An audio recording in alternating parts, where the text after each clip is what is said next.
Бәріміз дүниенің жақсы болып, адамдардың тыныштықта өмір сүрген, әділдікпен және сүйіспеншілікпен әрекет еткенін қалаймыз. Бірақ мәселе бар.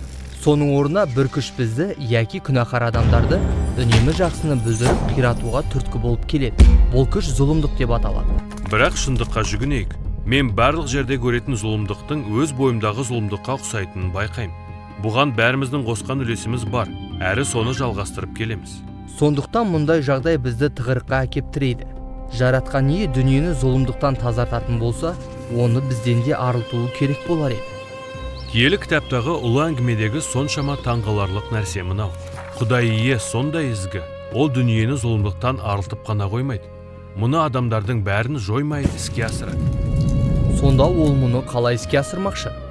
Киелі кітаптағы ұлы әңгіменің басында құрбандыққа мал шалу салты жайлы сипатталған. Кейбіреуімізге мұның түпкі мағынасы белгісіз болуы мүмкін.